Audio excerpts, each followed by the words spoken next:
By brother shalom గారు, evangelist west Godavari నుండి మన మధ్యలో ఉన్నారు. వారికి సమయాన్ని అప్పగిస్తున్నాం. హృదయపూర్వకమైన వందనాలు. మరి ముఖ్యంగా end time revival holy spirit ministries మరి ఈ పరిచర్ని మరి ఎంతో భారంతో మరి ముందుకు తీసుకెళ్తున్న మరి సిస్టర్ గారు ఎస్పే రాణి లింగాల మరి సిస్టర్ గారికి మరి మా పరిచర్లో జరుపున మా హృదయపూర్వకమైన వందనాలు తెలియజేస్తున్నాం. అలాగే ఈ జూమ్ మీటింగ్ లో ఉన్న ప్రతి ఒక్కరికి మా హృదయపూర్వకమైన వందనాలు తెలియజేస్తున్నాం. అందరికీ వందనాలండి.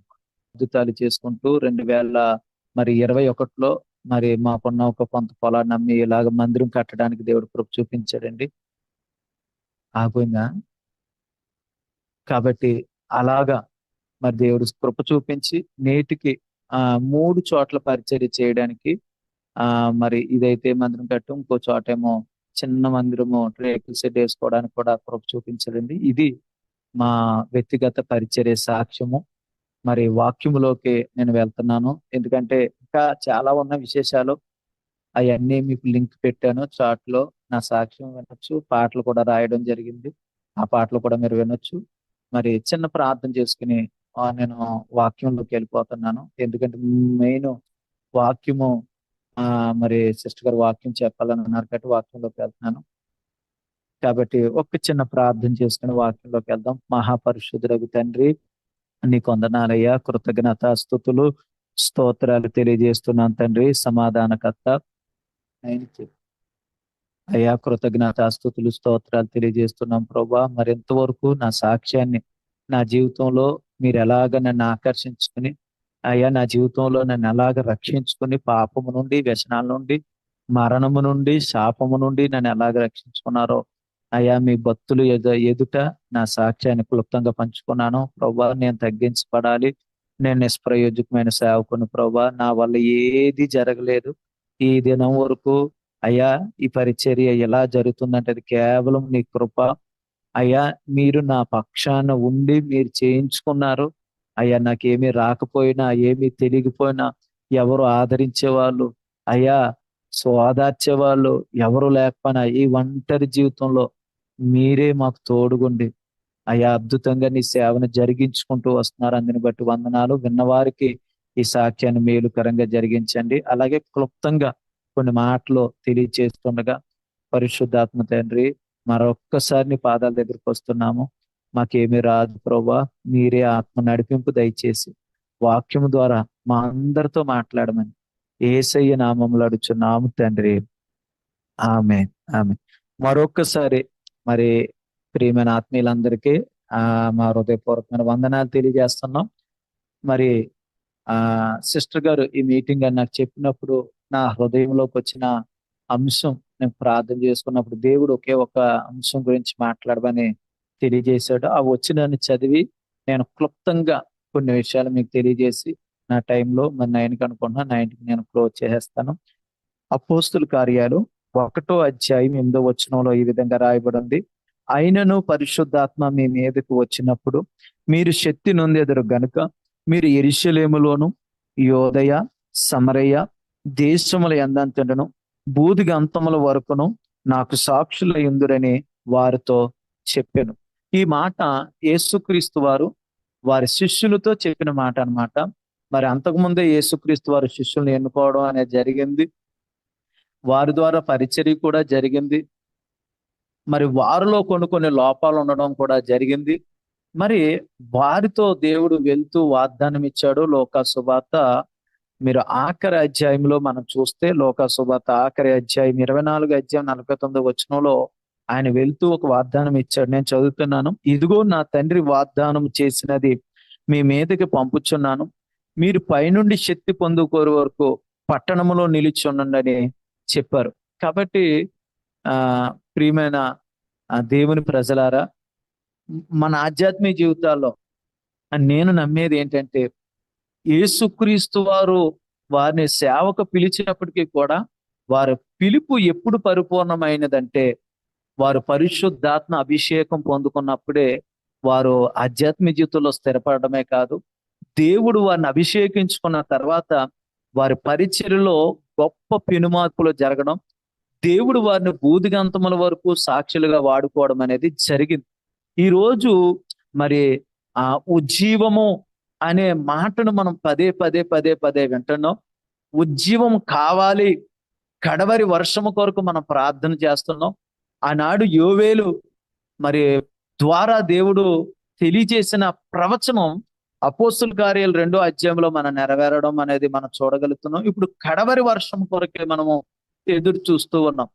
ప్రియమైన దేవుని ప్రజలారా, నేను తెలియజేసేది ఒకే కొన్ని ముఖ్యమైన విషయాలు ఏంటంటే, మరి దేవుడు మనల్ని అభిషేకిస్తే లేదా ఒక ఉజ్జీవం అనేది ప్రారంభమైతే భక్తుల జీవితాల్లో ఏం జరిగింది అనేది కొన్ని విషయాలు 3-4 విషయాలు మీ ముందు పెట్టి అది నేను ముగించేయాలని ఆశపడుతున్నాను. ఈ రోజు అవి జరుగుతున్నాయా జరగలేదనేది ఎవరికాలే మనకు మనం ప్రశ్నించుకోవాలి. ఎందుకంటే దేవుని సేవ చేస్తున్నాను నేను, నాలో అది జరుగుతుందా లేదా, దేవుడు నా ద్వారా జరిగిస్తున్న పరిచర్య జరుగుతుందా లేదా, నన్ను నేను పరిశీలించుకోవాలి. అలాగే ఇక్కడ ఎవరైనా మరి సేవకులు ఉంటే ఎవరికి వాళ్ళు మనం పరిశీలించుకోవాలి. అలాగే మరి దేవుని ఆత్మీయతలో విశ్వాసంలో కొనసాగుతున్న విశ్వాసులు ఎవరైనా మాటలు వింటుంటే గనక నా జీవితము అపోస్తుల కాలములో జరిగిన కార్యాలు నా జీవితంలో జరగాలని మనం ప్రార్థన చేసుకోవాలి. నాకు చాలా ఆశ అండి. అపోస్తుల కార్యాల్లో జరిగిన ఆ కార్యాలు ప్రభా, ఎండ్ టైంలో మేము ఉన్నాం, ఆఖరి దినాల్లో మేము ఉన్నాం ప్రభా, మా ద్వారా నీ కార్యాలు జరగాలి ప్రభా. అయ్యా మమ్మల్ని మలచండి, మాకు నీకు విరోధమైనది ఏదైనా ఒక ఆలోచన కానీ ఏదైనా మాలో ఉంటే తీసివేసి మమ్మల్ని మీరు వాడుకోండి, నువ్వు వాడుకునే అర్హతమైన పాత్రగా మమ్మల్ని మలుచుకుని వాడుకోండి అని నా ప్రార్థన ఉంది. అలాగే దేవుడు నాకు ఇచ్చిన దర్శనం ఏంటంటే, యెహెజ్కేలు గ్రంథంలో నుంచి దేవుడు మాట్లాడు, నువ్వు సిద్ధపడము, నువ్వు అనేక మందికి సిద్ధపరచాలి, నువ్వు వారికి కావాలై ఉండాలి. అంటే దేవుడు నన్ను కొంతమంది శిష్యులను తయారు చేయమని దేవుడు నాకు మరి ఆ పిలుపు ఆ దర్శనం ఇచ్చాడు. కాబట్టి ఈ పరిచయలో యవ్వన బిడ్డలను అనేక మంది దేవుడు మాకు ఇచ్చాడండి. కొంతమంది జాబులు చేసి బయటకు వెళ్ళిపోయినప్పటికీ కూడా కొంతమంది రక్షించి వాళ్ళకి ఏమీ లేనప్పుడు వాళ్ళకి దేవుని సువార్తను ప్రకటించి వాళ్ళని చేర తీసుకుని వారికి సువార్త ప్రకటించి వాళ్ళని బైబిల్ ట్రైనింగ్లు ఇప్పించి ఇలాగ ఒక ఉన్నతమైన స్థితిలో పెట్టిన కొంతమంది మరి నమ్మక ద్రోహం చేయడం కూడా జరిగింది. ఇవన్నీ పరిచయలో కామనే, ప్రతి ఒక్కరికి ఇలాంటివి జరుగుతూ ఉంటాయి. కానీ మనకి దేవుడిచ్చిన పిలుపు, మనకిచ్చిన దేవుడిచ్చిన దర్శనం ఆయన ఇచ్చాడు కాబట్టి, ఆయన నమ్మదగిన వాడు కాబట్టి ఆయన వైపు చూస్తూ మనం ముందుకెళ్ళిపోగలిగితే నా నా నా ప్రార్థన ఆయనే ఆ పిలుపుని సంపూర్ణం చేసుకుంటాడు. దేవునికి స్తోత్రం, హల్లెలూయా. కాబట్టి పరిశుద్ధాత్మ అభిషేకం మన మీదకు వచ్చినప్పుడు మనం ఏమవుతామంటే అండి, అక్కడ అంటున్నాడు యెరూషలేములోను యోదయలోను సమరయ్యలోను బూదిగ అంతముల వరకు మనం ఏమైపోతామంటే సాక్షులం అవుతాం. ఈ రోజు మన సాక్ష్య జీవితం ఎలా ఉన్నది అనేది ఒకసారి నాకు నేను పరిశీలించుకుంటాను, ఎవరికి వాళ్ళు పరిశీలించుకుంది. ఎందుకంటే మన సాక్ష్యం అనేది బాగోకపోతేనండి మనం ఎంత పరిచర్య చేసినా వృధా. నేటి దినాల్లో ఏంటండి, వ్యక్తుల యొక్క సాక్ష్యాన్ని బట్టి సంఘాలు కోల్పోతున్నారు. ఆయన మంచి బోధ చేస్తాడండి, కానీ ఆ వాక్యానుసారంగా జీవించడండి. ఆ వ్యక్తి మంచి గాయకుడండి, మంచి పాటలు పాడతాడండి, కానీ స్టేజ్ దిగితే ఆమె ప్రవర్తన బాగోదండి. ఈ రోజు ఒక మాట నేను చెప్పనండి, మనం ఎన్ని వెరైటీలు వేసి ఒక అందమైన కూర వండినా దాంట్లో ఉప్పు లేకపోతే ఆ కూరకి ఎలాగ రుచి లేదో, మనకి ఎన్ని తలాంతులున్నా సాక్ష్యం లేకపోతే మన జీవితానికి, మన చేసే సేవకి విలువ ఉండదని నేను నమ్ముతున్నానండి. కాబట్టి నేను ఎప్పుడు కూడా ఎవరిని మరి విమర్శించే విధంగా బోధ చేయడం నాకు ఇష్టం ఉండదు. ఎందుకంటే దేవుడు అన్నాడు, ఎదుటివాడి కంట్లో నలిసినంచే ముందు నీ కంట్లో దూలాన్ని తీసుకోమన్నాడు. కాబట్టి ఒకరిని విమర్శించి నేను గొప్ప అని చెప్పుకోవడం నాకు ఎప్పుడు ఇష్టం ఉండదు. కానీ ఎవరికి వాళ్ళే పరిశీలన చేసుకోవడానికి మంచిది. మనకి ఎన్ని తలాంతులు ఉన్నా సాక్ష్యం అనేది లేకపోతే, ఇందాక చెప్పినట్లుగా ఎన్ని వెరైటీలు మనం కలిపి కూర ఉన్నా ఉప్పు లేకపోతే ఆ కూర ఎలా టేస్ట్ లేదో, మన జీవితాల్లో మనకి ఎన్ని తలాంతులున్నా, వాక్యం చెప్పే తలాంతులున్నా, పాటలు పాడే తలాంతులున్నా, లేకపోతే ఎలాంటి మీటింగ్స్ ఎన్నో నేను ఒకవేళ పెట్టినా, ఎన్ని జరిగించినా సాక్ష్యం అనేది లేకపోతే చాలా ప్రమాదం అని నేను నమ్ముతున్నాను. అందుకనే దేవుడు అన్నాడు మొట్టమొదట, మీరు నాకు సాక్షులై ఉంటారు. మొదట యెరూషలేము, అది నీ ఇల్లు, నీ సంఘము, నీ గ్రామంలో మొదట నీకు సాక్ష్యం. తర్వాత అక్కడ అంటున్నాడు యోదయ, నీ పక్క గ్రామాల్లో, తర్వాత సమరయ. సమరయ అంటే సమరయలతో యూదులు సహవాసం చేయరు. అంటే ఒక అణగారిపోయిన ప్రజల దగ్గర దేవుడు నిన్ను తీసుకెళ్తాడు. ఆ ప్రజల దగ్గర కూడా నువ్వు సాక్షిగా దేవుడికి సాక్షి ఉండాలి. తర్వాత ఆయన అన్నాడు భూదిగంతముల వరకు సర్వలోకానికి మనం సాక్షిగా ఉండాలి. నేను నమ్ముతాను, నువ్వు కొంచెంలో నమ్మకంగా ఉంటే అత్యధికమైన విషయాల మీద దేవుడు నిన్ను అధికారిగా చేస్తాడు. కాబట్టి నాకు తెలిసిన బోధలో, నాకు తెలిసిన ఆత్మీయతలో, లేకపోతే నాకు దేవుడు బోధించిన దాంట్లో నేను నమ్మకంగా ఉండాలి. అప్పుడు నా దేవుడు నా గ్రామంలో నేను నమ్మకంగా ఉంటే, నా ఇంట్లో నేను నమ్మకంగా ఉంటే, నా సంఘంలో నేను నమ్మకంగా ఉంటే, నాకు అప్పచెప్పిన 10 మందో 5గురో 20 మందో 30 మందో 50 మందో నేను నమ్మకంగా ఉంటే, మరికొంతమందిని లేదా మరికొన్ని ప్రాంతాలని, మరికొన్ని పట్టణాలని దేవుడు మనకు అప్పచెప్తాడు. కాబట్టి మొదటి సాక్ష్య జీవితం ఉండాలి. ఉజ్జీవం అనేది బయట కాదు, రివైవల్ అనేది మొదట మనలో రావాలి. మనలో రివైవల్ రాకుండా, మనలో దేవుడు మనల్ని ఉజ్జీవించబరచకుండా, మనం అభిషేకం పొందకుండా, మనము ఒకవేళ అభిషేకమైన పాటలు ఎన్ని పాటలు పాడినా అవి వినడానికి బాగుంటాయి, కానీ మన ద్వారా ఎవరో మారరని నా ఆలోచన. ఎందుకంటే పేతురు గారు అంత ముందర ప్రసంగం చేశారు, అభిషేకం తర్వాత కూడా ప్రసంగం చేశారు వారందరూ కూడా. కానీ అభిషేకం పొందుకున్న తర్వాత అపోస్తుల కార్యాలు 2వ అధ్యాయంలో మనం చూస్తే పేతురు ప్రసంగానికి 3,000 మంది రక్షణ పొందుకున్నారు. నేను ఈ రోజు ఉజ్జీవం మనలో ఉంటే గనక జరిగే కొన్ని 3-4 కారణాలు చెప్పి ముగించేస్తానన్నాను కదా. మొదటిది ఏంటంటే, ప్రజలంటే తమంతట తాము వచ్చి బాప్తిసం కావాలన్నారు. నాకు ఈ విషయం నాకు చాలా సవాల్ చేసింది. నా దేవుడు మహాకృపను బట్టి మొదటి నుంచి నా పరిచయలు ఇది దేవుని మహాకృపను బట్టి ఇది చూశాను, కల్లారా చూశాను. దేవుని వాక్యం, ఆ దేవుడు అభిషేకం ఇచ్చి దేవుడు నిలబెట్టి మాట్లాడినప్పుడు తమంతట తాము బాప్తిసాలకి వచ్చిన దినాలు ఉన్నాయి. అర్ధరాత్రులు బాప్తీసాలు ఇచ్చిన దినాలు ఉన్నాయి. మరి మెట్ట మధ్యాహ్నం బాప్తీసాలు ఇచ్చిన దినాలు ఉన్నాయి. ఉదయకాలంలో ఎప్పుడు నిలబడితే అప్పుడు దేవుడు తన సేవకులుగా దీనుని వాడుకుని బాప్తీసాలు జరిగినాయి. ఇక్కడ అదే చెప్తున్నాడు. వాక్యంలో ఏముందని తెలుసా? 37వ వచనంలో మీరు చదివితే, వారు ఈ మాట విని, 2వ అధ్యాయం అపోస్తుల కార్యాలు 37వ వచనంలో, వారు ఈ మాట విని హృదయంలో నొచ్చుకుని, సహోదరులారా మేమేమి చేతుమని పేతురును కడమ అపోస్తులను అడగ, పేతురు మీరు మారు మనసు పొంది పాపక్షమాపణ నిమిత్తం ప్రతివాడు యేసుక్రీస్తు నామమున బాప్తీసం పొందండి, అప్పుడు మీరు పరిశుద్ధాత్మని వరం పొందుతారు అన్నాడు. వాళ్ళు అడిగారండి. ఈ రోజు మనకి ఉజ్జీవం అనే పేరుతో ఎన్ని వేల మీటింగులు జరుగుతున్నాయో, బాప్తీసాలకు ఎవరైనా వస్తున్నారండి? ఇలాంటి రిప్లై మన మీటింగ్ లో కనబడుతుందండి.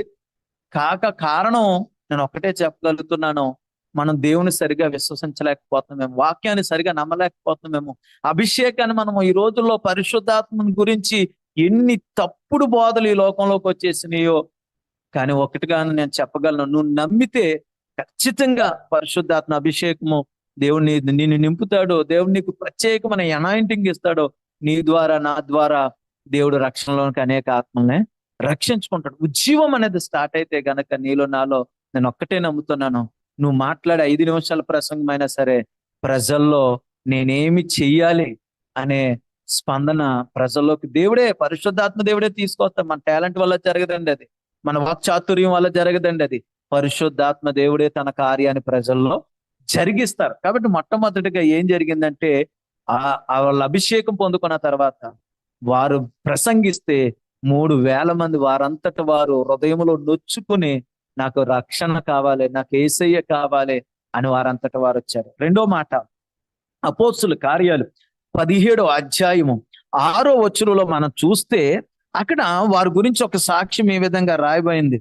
అయితే వారు కనబడినందున యాసోను కొందరు సహోదరులు ఆ పట్టణపు అధికారుల యొద్దకు ఈడ్చుకుని పోయి, భూలోకమును తలకిందులు చేసిన వీరు ఇక్కడికి కూడా వచ్చి ఉన్నారు. ఇది అపోస్తుల గురించి చెప్పబడిన సాక్ష్యం అండి. మొదట మనం యేసయ్య గురించి సాక్ష్యం అవ్వాలి, తర్వాత మన గురించి ప్రజలే సాక్ష్యం అవ్వాలి. అది మన సాక్ష్య జీవితం. కాబట్టి అపోస్తుల గురించి ప్రజలు ఇస్తున్న సాక్ష్యం ఏంటో తెలుసా? భూలోకమును తలకిందులు చేసేవారు ఇక్కడికి వచ్చారు. అమ్మ చాలా జాగ్రత్తగా వినాలి. భూలోకమును తలకిందు చేసేవారు అంటే ఏంటో నాకు తెలిసిన నా అనుభవంలోనే నేను నేర్చుకున్నాయి 2 విషయాలు నేను చెప్పి ముందుకెళ్ళిపోతాను. భూలోకాన్ని తలకిందులు చేసేది ఏంటో తెలుసా? అంటే భూలోకం తలకిందు చేయడం అంటే భూమిని ఎలా త్రిప్పడం అండి? కాదు కదా. భూమి మీద ఏదైతే అధికారము చలాయిస్తున్నాయో, ప్రజలను అధికారాన్ని చలాయించేలాగా చేస్తున్నాయో వాటిని తలకిందులుగా చేశారు అపోస్తులు. ఉదాహరణకే భూమి మీద డబ్బు ఏలుబడి చేస్తుంది ప్రతి ఒక్కరు. ఏం ఏలుబడి చేస్తుందంటే అండి, డబ్బు ఉంటేనే ప్రేమిస్తారు. నేటికి కూడా డబ్బు ఉంటేనే విలువ మనకి. అమ్మ నేను చాలా మీటింగ్లకు వెళ్తే ఏంటండి, కారు వేసుకొచ్చిన సేవకులను ఒకలాగా చూసేవారు, నేను సైకిల్ కానీ మోటార్ సైకిల్ వెళ్తే ఒకలాగా చూసే, వందనాలే చెప్పడానికి నోచుకో. చాలా సార్లు చాలా మీటింగ్లు అవమానపరచబడ్డాం. సేవకులుగా కూడా గుర్తించేవారు కాదు. తర్వాత ప్రసంగం అయిన తర్వాత అప్పుడు ఏదో వాళ్ళకి దేవుడు ప్రేరేపిస్తూ వచ్చేవారు. ఈ రోజుల్లో డబ్బు అనేది ఏలుబడి చేస్తుంది. కాబట్టి ఆదిమ అపోస్తులు దేన్ని తలకిందులు చేశారో తెలుసా? వారు డబ్బు ముట్టకుండా సేవ చేశారు. ఉదాహరణకి మీకు అపోస్తుల కార్యాలు 3:5 మీరు చూస్తే పేతురు యోహానులు అక్కడ జరిగింది ఏంటో తెలుసా? అపోస్తుల కార్యాలు 3:5 నేను చదువుతున్నాను చూడండి. అక్కడ మనం చూసినట్లయితే, వాడు వారి యొద్ద ఏమైనా దొరుకునని కనిపెట్టుచు వారి యందు లక్ష్యముంచాను. అంతటా పేతురు, వెండి బంగారములు నా యొద్ద లేవు గాని నాకు కలిగినదే నీకు ఇచ్చుచున్నాను. నజరేయుడని యేసుక్రీస్తు నామము నడుమని చెప్పి వాని కుడి చెయ్యి పట్టుకుని లేవనెత్తను. వెంటనే వాని పాదములను చీలమండలమును బలము పొందను. వాడు దిగ్గున లేచి నిలిచి నడుచుచు గంతులు వేయచ్చు, దేవుని స్తుతించు, వారితో కూడా దేవాలయానికి వెళ్ళను. ఉద్యమం అంటే ఇదండి. ఆదిమ అపోస్తులు పేతురు యోహానులు వారు ఏమన్నారో తెలుసా? వెండి బంగారము నా యొద్ద లేదు, దానికన్నా మిన్నైనది నా దగ్గర ఉంది. అదేంటో తెలుసా? అభిషేకం. నజరేయుడని యేసు నామములో లేచి నడమంటే ఎన్నో సంవత్సరాలుగా శృంగారం అనే దేవాలయం దగ్గర అడుక్కుంటున్న వాడికి దేవుని వాక్యు చేత వాళ్ళ పలికిన మాటలో ఉన్న అభిషేకం ఆ వ్యక్తిని లేవనెత్తింది, నడిపించింది. గొంతులు వేస్తూ స్తుతిస్తూ దేవాలయానికి వెళ్ళాడు. పాస్టర్ గారు మీరు ఎలా చెప్తున్నారు ఇప్పుడు డబ్బు లేకుండా మీరు సేవ చేస్తున్నారంటే అండి, డబ్బులు లేకుండా కాదు. నేను ఏమని చెప్తున్నానంటే, నా ఉద్దేశం ఏంటంటే డబ్బు మీదే మన కేంద్రీకృతం అవ్వకూడదు. నేను మరలా చెప్తున్నాను, డబ్బు ఉంటేనే సేవ జరుగుతుంది అంటే అది పచ్చి అబద్ధం అండి. అపోస్తుల కార్యాల్లో జరిగిన సేవ డబ్బుంటే జరిగిందండి. దేవుడు ఏ సమయానికి ఏది కావాలో ఎంత కావాలో దేవుడు మనకు అనుగ్రహిస్తాడు. కానీ మన పిలుపుని మర్చిపోయి, మన దర్శనాన్ని మర్చిపోయి, డబ్బిచ్చే వారి వైపు, డబ్బిచ్చే దేశాల వైపు, పదవులు ఇచ్చే వారి వైపు మనం చూడకూడదు. అది దేవునికి ఇష్టమైన పరిచర్య కాదు, దేవునికి ఇష్టమైన మనసు కాదని నేను చెప్తున్నాను. బిలాము అలాగే పరిగెత్తాడు. ఏమైపోయాడు? తన జీవితంలో ఏంటంటే ఒక సైనికుడు, ఒక సామాన్య వ్యక్తి చనిపోయినట్లుగా చనిపోయాడు. చాలా బాధ నాకు బిలాము ఆ పరిస్థితి చూసినప్పుడు. ఒక మంచి ప్రవక్త అయినా అలాంటి వ్యక్తి ఈరోజు చనిపోవడానికి కారణం ఏంటో తెలుసా? అంత భయంకరమైన చావు రావడానికి కారణం ఏంటో తెలుసా? బహుమతులు వెనక వెళ్ళాడు. ఈ రోజు మన జీవితంలో దర్శనాన్ని వదిలిపెట్టేసి, పిలుపుని వదిలిపెట్టేసి డబ్బులు వెనకాల వెళ్తున్నాం. ఆదిమ అపోస్తుల కాలంలో జరిగిన ఉద్యమం ఈ రోజు రావట్లేదంటే కారణం ఏంటో తెలుసా? మన పరుగు విశ్వాసం వెనకాల కాదు, మన పరుగు దేని వెనకాల ఉందంటే డబ్బులు వెనకాల. అందుకనే వాళ్ళకి సాక్ష్యం ఉంది. దేని గురించి? భూమిని తలకిందులు చేశాడు. భూమి మీద ఏలుబడి చేస్తుందని తెలుసా? ధనాన్ని వాళ్ళ కాలు కిందకి తీసుకొచ్చారు. రెండోది ఏంటో తెలుసా? ఖ్యాతి. ఈ రోజుల్లో పేరు కావాలండి. ప్రతి ఒక్కరికి పేరు కావాలి, జనం కావాలి, ఫేమ్ కావాలి, పబ్లిసిటీ కావాలి. లేకపోతే ఈరోజు వాక్యం చెప్పడానికి ఎవరు వస్తలేదండి. నేను ఎవరి గురించి విమర్శించడం మరలా చెప్తే నా జీవితంలో జరిగిన అనుభవాలు. నేను పాంప్లెట్లు వేసి మీటింగ్లు పెట్టి అన్నీ చేసిన తర్వాత రేపు మీటింగ్ అనగానే ఒక సేవకుడు అన్నాడండి, ఎంతమంది జనం వస్తారండి? మొహమాటం లేకుండా చెప్పాను, 30 మంది ఉంటారండి అయ్యగారు, మిమ్మల్ని మంచిగా చూసిన పంపితే మాకు వాక్యం చెప్పమంటే ఆయన అన్నాడు 30 మందికి ఏం రాననే మీటింగ్ క్యాన్సిల్ చేశాడు. చాలా చాలా అవమానాలు పడ్డాడండి. సేవకులతో కూడా నేను చాలా అవమానాలు పడ్డాను. ఈ రోజు మనం బయట సంగతి వదిలిపెట్టాం. ఆదిమ అపోస్తులు ఆ ఖ్యాతిని ఎలాగ ఓడగట్టారో, వాళ్ళు ఎలా భూమిని తలకిందులు చేశారో చెప్తాను చూడండి. అపోస్తుల కార్యాలు 14వ అధ్యాయంలో మనం చూస్తే అక్కడ మనం చూసినట్లయితే అక్కడ చూడండి 7వ వచనంలో 14వ వచనంలో లుస్త్రాలో బలహీన పాదములు గల ఒకడు ఉండెను, అతడు పుట్టినది మొదలు కుంటివాడు, ఎన్నడూ నడువు లేకుండాను. పౌలు మాటలాడుట విను. పౌలు అతని వైపు తేరి చూచి స్వస్థత పొందుటకు అతని విశ్వాసం ఉంచినని గ్రహించి, నీ పాదములు మోపి సరిగా నేను బిగ్గరగా చెప్పినప్పుడు అతడు గంతులు వేస్తూ నడువు సాగిన. చూడండి, ఇక్కడ కూడా బలహీన పాదములు కలిగిన ఒక వ్యక్తిని అపోస్తలుడైన పౌలు గారు స్వస్థత పరిచారు. స్వస్థత పరచగానే అక్కడ ఉన్న వాళ్ళందరూ ఏం చేశారంటే, ఇది వాళ్ళ దేవుడే వచ్చి స్వస్థపరిచాడని వాళ్ళకి 2 పేర్లు పెట్టారు. ఎవరికి? పౌలుకిని బర్నబాకిని. 12వ వచనంలో మనం చూస్తే, పౌలు చేసిన దాన్ని చూసి లుకేనియా భాషలో దేవతలు మనుష్య రూపము దాల్చి మన యొద్దకు దిగి వచ్చి ఉన్నారని కేకలు వేసి బర్నబాకు దోపతనియు, పౌలు ముఖ్య ప్రసంగ అయినందున అతనికి హిర్మే అనియు పేరు పెట్టిరి. ఇలాగ పేర్లు పెట్టి పోగొట్టడం కాదండి, వాళ్ళకి సన్మానాలు చేయడం మొదలు పెట్టారంట. వాళ్ళకి గుళ్ళు గోపురాలు కట్టడానికి ప్రయత్నం చేస్తే పౌలు ఏమని మాట్లాడాడో తెలుసా? వారు అపోస్తులు ఏమని మాట్లాడారో తెలుసా? 14వ వచనం చూడండి. అపోస్తులైన బర్నబాయు పౌలుయు ఈ సంగతి విని తమ వస్త్రాలు చింపుకొని సమూహములోనికి చొరబడి, అయ్యలారా, మీరెందుకు మాకు ఎలాగూ చేయించున్నారు? మేము కూడా మీలాంటి స్వభావం కలిగిన నరులమే. మీరు ఈ వ్యర్థమైన వాటిని విడిచిపెట్టి ఆకాశముకును భూమికిని సముద్రముకును వాటిలో నుండి సమస్తమును సృజించిన జీవం కలిగిన దేవుని వైపు తిరగవలని మీకు సువార్త ప్రకటించుచున్నాము. చూడండి, ఆదిమ అపోస్తులు వారికి రావలసిన ఘనతను కాలు కింద పెట్టారు. వాళ్ళ వస్త్రాలు చింపుకున్నారంట. ఈరోజు సాల్వ కప్తేనే కానీ మంచి ప్రసంగం వస్తలేదు, దండ ఎత్తేనే కానీ మంచి ప్రసంగం వస్తలేదు, పేరు ముందర చాలా బిరుదులు పెడితేనే కానీ మంచి ప్రసంగం రావట్లేదు, ఫోటో వేయకపోతే ప్రసంగానికి రావట్లేదు. చాలా ఎంత భయంకరమండి. ఒకసారి మొన్న మధ్యలో మీటింగులు జరిగితే మీటింగుల్లో అనుకోకుండా ఒక సేవకుల్ని పిలిచాం, ముందు రోజు పిలిచాం. సర్లా మన దగ్గర పిల్లోడు ఒక తమ్ముడు ఉంటే ప్రత్యేకమైన పాంప్లెట్ వేయడానికి లేదు, ఆదివారం షాపులు సెలవు. ఏం చేశాను, చిన్నగా వేసాం ఆ ఫోటో. ఆ చిన్నగా ఫోటో వేసానని ఫోన్ చేసి తెగ ఫీల్ అయిపోయాడు ఆయన. ఈ రోజుల్లో చూసారేంటండి, మరలా వాళ్ళ కోసం పెద్ద పాంప్లెట్ వేస్తేనే కానీ వాళ్ళని హృదయాలను సాటిస్ఫై చేయలేకపోయాం. కానీ అపోస్తులు వాళ్ళు చేసిన సేవ చూసారంటే వస్త్రాలు చింపుకున్నారంటే వాళ్ళని పొగుడుతుంటే. ఈరోజు మన జీవితాల్లో కావాలని బ్యాచ్ పెట్టుకుని మనం పొగిడే టీములు పెట్టుకుని మనం మరీ వెళ్తున్నామండి. అది అంత భయంకరం. ఇంకెక్కడ వస్తుందండి ఉద్యోగం? ఉద్యోగం అని ఆశపడుతున్నాం కానీ ఉద్యోగానికి వచ్చే లక్షణాలు మనలో లేవు కదండి. దేవుడు ఆశించే లక్షణాలు మనలో లేవు. అందుకనే వాళ్ళకి ఆ సాక్ష్యం, మనకి ఈ రోజు ఆ సాక్ష్యాలు లేవు. వాళ్ళకున్న సాక్ష్యాలు, ఏ గ్రామం వెళ్తే ఆ గ్రామానికి భూమిని తలకిందులు చేసేవారు ఇక్కడికి కూడా వచ్చారనే సాక్ష్యం ప్రజల్లో నుండి వచ్చినాయి. దెయ్యాలు సైతం వీరు సర్వోన్నతమైన దేవుని కుమారులు, వీళ్ళు రక్షణ సువార్తను ప్రకటించడానికి దెయ్యాలు కూడా సాక్ష్యాలు చెప్పినాయి. ఈ రోజు మన సాక్ష్యాలే పాడైపోయినాయి. ఏ ఊరు వెళ్తే ఆ ఊర్లో సాక్ష్యం బాగుంటలేదు. కానీ మనకు మనం సరి చేసుకోవాలి. ఈ రోజు ఉద్యోగం కావాలంటే మరలా నేను చెప్తున్నాను, మనం భూమిని తలకిందులు చేసేవారుగా మారాలి. అంటే ఈ లోకంలో డబ్బుని మనం ప్రేమించకూడదు, పేరుని మనం ప్రేమించకూడదు, జనాలను కాదు మనం ప్రేమించవలసింది మనల్ని రక్తముతో కడిగిన యేసేని మనం ప్రేమించాలి. తండ్రి అయిన దేవుని ప్రేమించాలి. మన పూర్ణ హృదయంతో, పూర్ణ ఆత్మతో, పూర్ణ వివేకంతో ఆయనకి మనం సేవ చేసుకోవాలి. మనుషులు కాదండి, డబ్బులు ఇచ్చేవారికి కాదండి మన సేవ.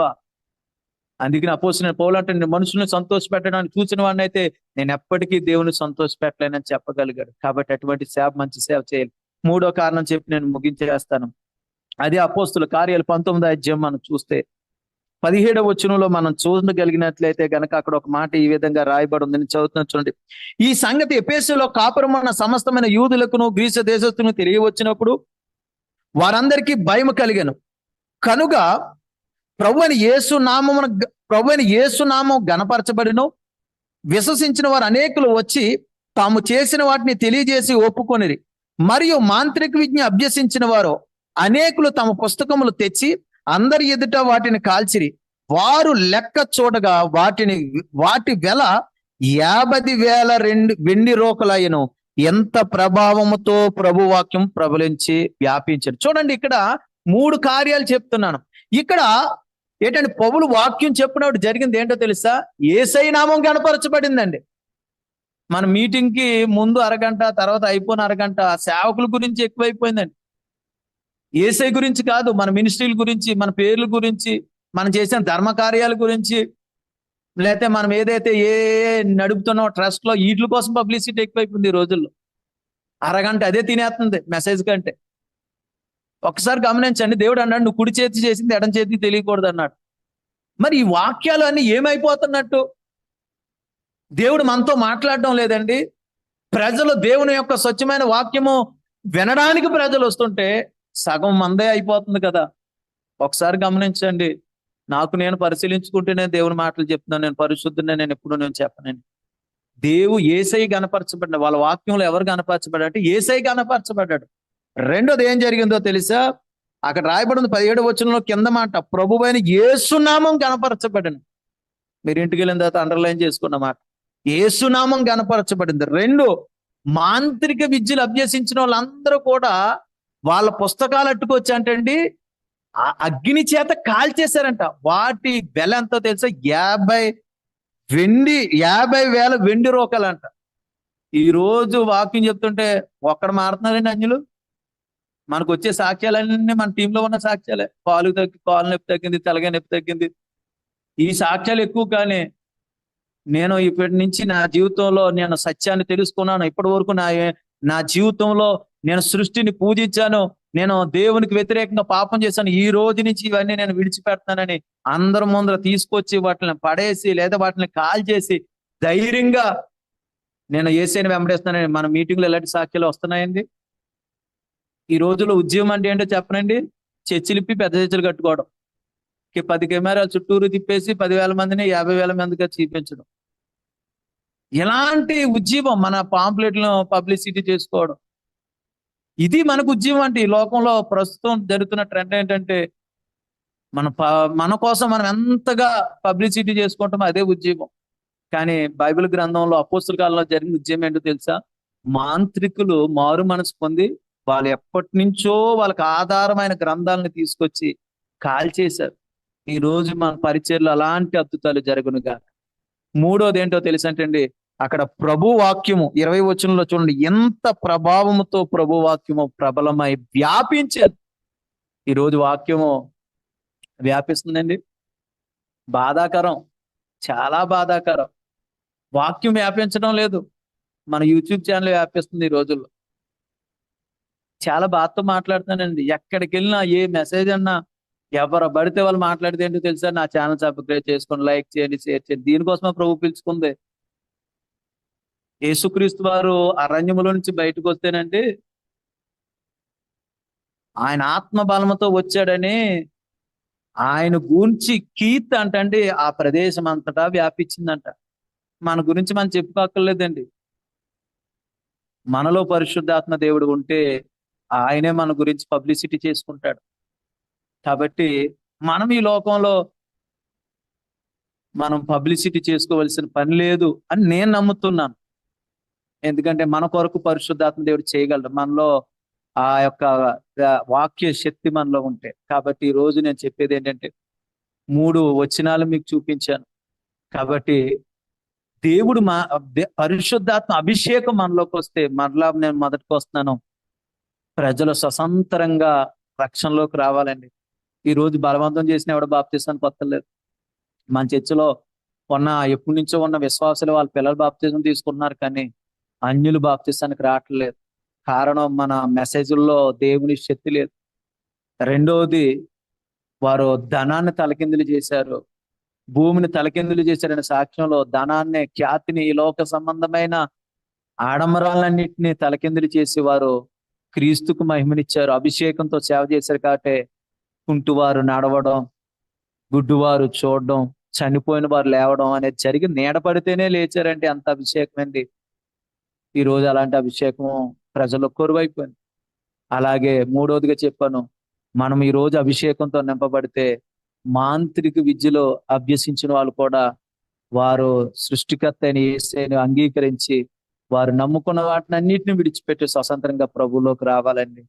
యేసయ్య నామమే మన ద్వారా కనపరచబడాలి, మనం తగ్గించబడాలి. మనం నిష్ప్రయోజకమైన దాసులు, మన వల్ల ఏమీ కాదండి. ఒక ఆత్మ రక్షించబడిన, ఒక కుటుంబానికి మేలు జరిగిన అది మన వల్ల జరిగింది కాదండి. ఎందుకంటే మన గురించి మనకు బాగా తెలుసు, మనం ఎంత బలహీనులము. కానీ ఈ రోజు ఈ పరిచర్లు ఎలా జరుగుతున్నాయి అంటే అది కేవలం దేవుని మహాకృప అండి. కాబట్టి అలాగ మనం అందరము దేవుని పరిచర్లో వాడబడదాము. అట్టి అభిషేకము, అట్టి కృప దేవుడు మనకు దయచేయను గాక. ఆమె చిన్న ప్రార్థన చేసి మీకు అప్పచెప్పేస్తాను. సకల ఆశీర్వాదకు కారణభూతుడైన మా ప్రియ పరలోక తండ్రి, అందరూ ఏకీబిద్దాం. నీకు వందనాలు తండ్రి అయిన దేవా, యెహోవా దేవా, నీకు వందనాలు. కుమారుడైన యేసుక్రీస్తు ప్రభువా, మా కొరకు ఈ లోకానికి వచ్చి రక్తం కాచి ప్రాణం పెట్టిన దేవా, నీకు వందనాలు. ప్రియ పరిశుద్ధాత్ముడా, నీకు వందనాలు.